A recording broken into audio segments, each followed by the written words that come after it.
గులాబీ రజతోత్సవ సంబరం ఎలకతుర్తిలో నేడు బహిరంగ సభ కేసీఆర్ సహా హాజరు కానున్న పార్టీ నేతలు పునరుత్తేజమే లక్ష్యంగా దిశానిర్దేశం చేయనున్న భరాసా అధినేత బీసీల వాటా ఏందో చెప్పు నీ పార్టీలో ఫస్ట్ నీ పార్టీలో బీసీల వాటా ఏంది అది చెప్పు 23% రిజర్వేషన్ 33ను 23% తీసుకొచ్చినటువంటి కేసీఆర్ గారు దీనికి క్షమాపణ చెప్పు ఫస్ట్ బీసీలకు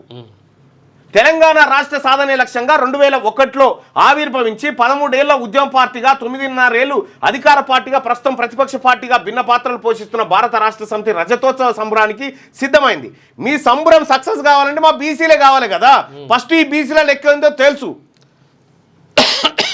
ప్రజల పక్షాన ప్రశ్నిస్తూనే ఉంటా మా పోరాటాలతోనే హైడ్రా మూసిపై ప్రభుత్వం వెనక్కి తగ్గింది ఈ సర్కార్ 5 ఏళ్లు ఉంటేనే ప్రజలకు మంచి చెడు తెలుస్తాయి కాళేశ్వరంపై రేవంత్ రెడ్డి దుష్ప్రచారం కాంగ్రెస్ భాజపాల కుట్రలో భాగమే ఎన్డీఎస్ఏ నివేదిక ఈనాడు ముఖాముఖిలో హరీష్ రావు అంటూ ఇప్పుడు అలా బామ్మడిది ముఖాముఖిలు ఇచ్చిపోయిండు ఆయన ముఖాముఖిలు ఇచ్చిపోయిన తర్వాత ఇప్పుడు ఈయన ఇస్తుండు ముఖాముఖిలు ఇగో ఇది అలా బీఆర్ఎస్ వాళ్ళది భారీ ఏర్పాట్లు 159 ఎకరాలు 159 ఎకరాలలో సభ 1000 ఎకరాలు పార్కింగ్ మళ్ళా ఇది బీఆర్ఎస్ 25 ఇయర్స్ సంబరానికి సంబంధించినటువంటిది పెద్ద స్టేజ్ కూడా మస్తు పెద్ద ఉంటుంది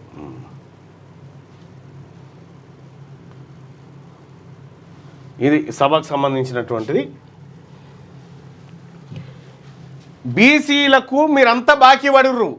బీసీలకు మీరంతా బాకీ పడిర్రు వీళ్ళ బీసీల వాటా ఏందో ఇవాళ తేల్చాలి బీఆర్ఎస్ పార్టీకి బీసీని అధ్యక్షుని చేయరు ఫస్ట్